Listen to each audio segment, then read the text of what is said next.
welcome to the deep dive.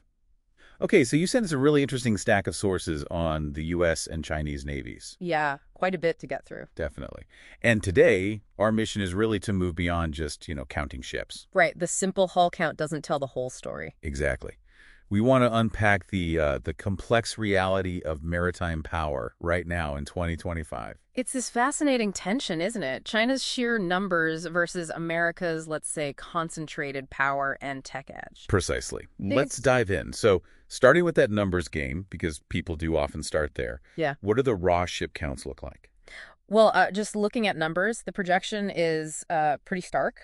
China's Navy, the plan, is set to be the world's largest by 2025. The largest. How many ships are we talking? Around 395 battle force ships, and that's projected to climb even higher, maybe 435 by 2030. Okay, wow. And the U.S. Navy? The USN is currently somewhere between 292 and 296 ships, and the projection actually shows a slight decline, maybe down to 294 by 2030. So a widening gap in pure numbers. A significant one, and some war games suggest the plan could take pretty heavy losses, maybe, say, 52 major warships, and still outnumber the USN afterward. That's quite something.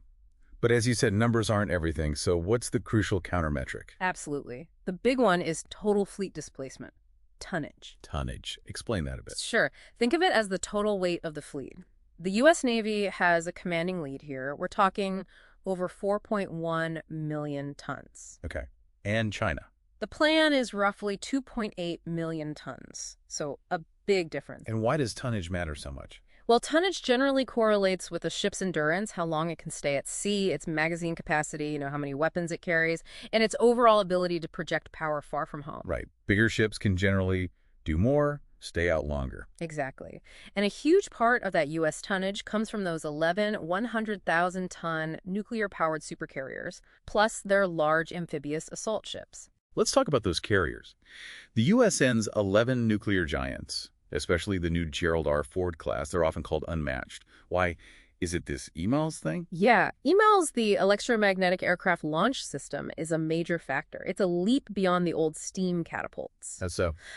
It's smoother, puts less strain on the planes, it's more efficient, and crucially, it can launch more planes more quickly. That boosts the sortie generation rate. Which means more air power, faster. Precisely. How many missions they can fly in a given time. It's key for air dominance. Sounds formidable. But is China catching up on the carrier front? Well, that's where it gets really interesting. Their progress is rapid. Look at the Type 003 Fujian, launched in 2022. Okay, the Fujian. What's special about it? It's big, over 80,000 tons.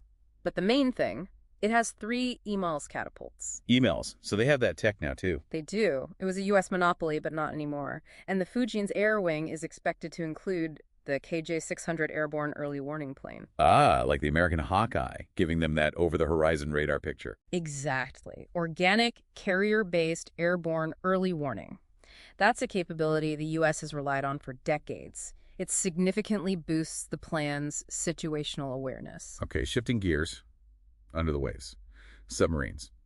How does the balance look there? Very different picture.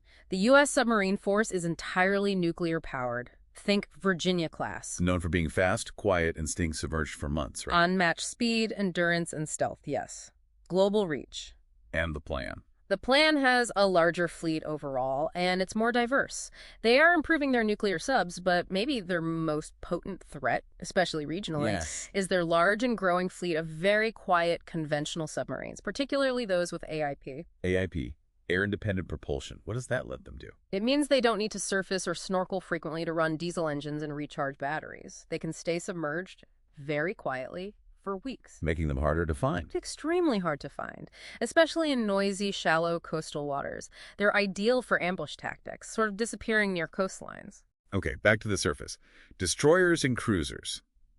The U.S. has the Arleigh Burke destroyers with the Aegis system. That's the backbone, right? It is a very capable, proven platform with the powerful Aegis combat system for air and missile defense. But China has the Type 055. I've heard it called a cruiser, maybe the world's most powerful surface combatant. It's definitely blurring the lines between destroyer and cruiser. It's big, 12,000, maybe 13,000 tons, and packed with weapons. How many? 112 universal VLSLs, vertical launch system cells. That's a lot of missiles, a mix for anti-air, anti-ship, land attacks. So this VLS cell count, Is that like a key It's an important one, yeah. Shows missile capacity. Yeah. The U.S. still leads overall, something like 9,900 cells across the fleet versus maybe 4,200 for China, but China's building fast. very fast. That VLS gap could close significantly by, say, 2027, given their shipbuilding pace. Which brings us to industrial capacity. This seems crucial. It's arguably one of the most critical strategic factors. China's shipbuilding capacity, it's estimated to be over 230 times that of the United States. 230 times. That's hard to even picture. It is. In a prolonged conflict, a war of attrition, they could replace losses at a rate the U.S. simply couldn't match. More than just replacing losses, though, right? Does it affect modernization? Absolutely. That massive capacity lets them build, test, and field new designs and technologies much faster. They can iterate and modernize rapidly. And then there's geography. China's home field advantage, their A2AD strategy. Right, anti-accessoria denial. It leans heavily on land-based missiles to threaten ships approaching their coasts. Like the carrier killer. Exactly.